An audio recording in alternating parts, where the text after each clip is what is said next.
Assalamualaikum warahmatullahi wabarakatuh. Perkenalkan, nama saya Deekin Saputri dari kelas 1 APG SD NPM 50215. Di sini saya akan menjelaskan materi mengenai komunikasi verbal dan nonverbal.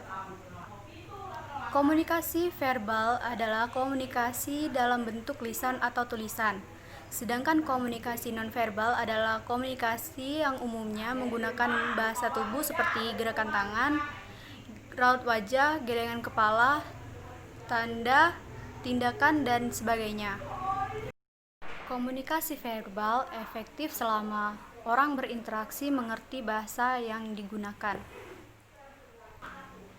Selanjutnya, fungsi komunikasi verbal. Pertama, penamaan. Penamaan ini bisa dibuat untuk memudahkan mengidentifikasi sebuah benda, objek, tindakan, atau orang. Kedua, jalur interaksi dan transisi informasi. 3. Menonjolkan artikulasi dan intonasi. 4. Alat sosialisasi yang efektif. 5. Sebagai sarana penggembang bahasa. Jenis-jenis komunikasi verbal. Yang pertama, sisi pemberi. Jenis komunikasi ini biasanya terdiri dari pembicara dan menulis. Yang kedua, sisi penerima. Jenis komunikasi ini biasanya terdiri dari mendengar dan membaca. Contoh komunikasi verbal. Yang pertama, chat menggunakan smartphone. Yang kedua, berpidato. Yang ketiga, rapat dan diskusi. Keempat, guru mengajar di kelas. Selanjutnya, pengertian komunikasi nonverbal. Komunikasi nonverbal adalah komunikasi yang tidak menggunakan bahasa secara langsung, seperti lambaian tangan untuk menyatakan selamat tinggal.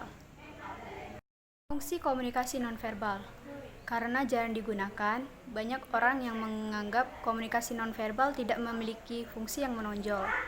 Hal ini sungguh tidak benar. Walaupun Anda tidak menggunakan secara sengaja, Anda bisa secara tidak sadar menggunakan komunikasi nonverbal melengkapi komunikasi verbal.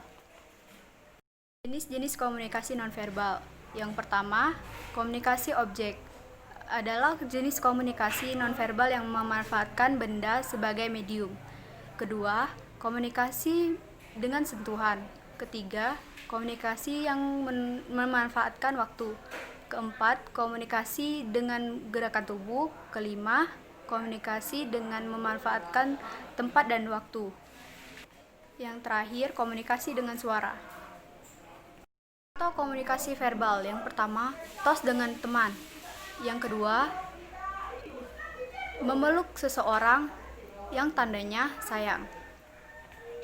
Baiklah, itu saja yang dapat saya sampaikan. Saya akhiri. Wassalamualaikum warahmatullahi wabarakatuh.